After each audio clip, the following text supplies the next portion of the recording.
தொடர்ந்து த்ரில்லர் படமா பண்ணிட்டு இருக்கோம். சரி ஒரு லவ் படம் பண்ணுவோம் அப்படின்னு யோசிக்கும் போது சிவா சார் இந்த ஸ்கிரிப்ட் கொடுத்தாரு. டைரக்டர் கம் ப்ரொடியூசரா இருக்கிறதுனால அவரோட தாட் என்னவோ அதுக்கு எவ்வளவு வேணா செலவு பண்றது அவர் ரெடியா இருந்தாரு.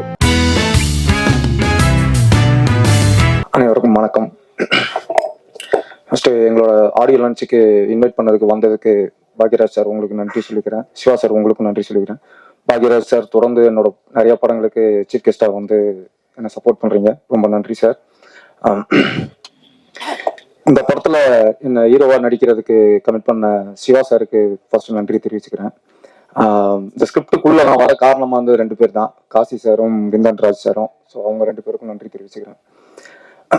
ஆலன் தொடர்ந்து த்ரில்லர் படமா பண்ணிட்டு இருக்கோம். சரி ஒரு லவ் படம் பண்ணுவோம் அப்படின்னு யோசிக்கும் போது சிவா சார் இந்த ஸ்கிரிப்ட் கொடுத்தாரு.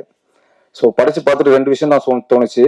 சார் இந்த மாதிரி இந்த படத்துக்கு வந்து பெரிய கிராண்டா ஷூட் பண்ணும், சின்ன பட்ஜெட்ல பண்ண முடியாது. 2வது மியூசிக் டைரக்டர் வந்து கொஞ்சம் ஸ்ட்ராங்கா போட்டாதான் லவ் ஸ்டோரி நிற்கும் அப்படின்னு சொன்னேன்.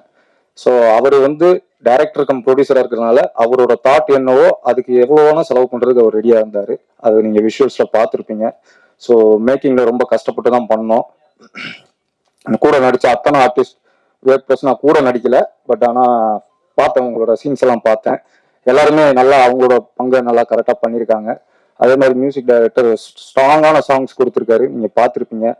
ஸோ நிறைய உழைப்பு இருக்கு படத்துக்கு பின்னால. ஸோ கண்டிப்பா இந்த மாதிரி புது முயற்சியை சப்போர்ட் பண்ணுங்க. நன்றி, தேங்க்யூ.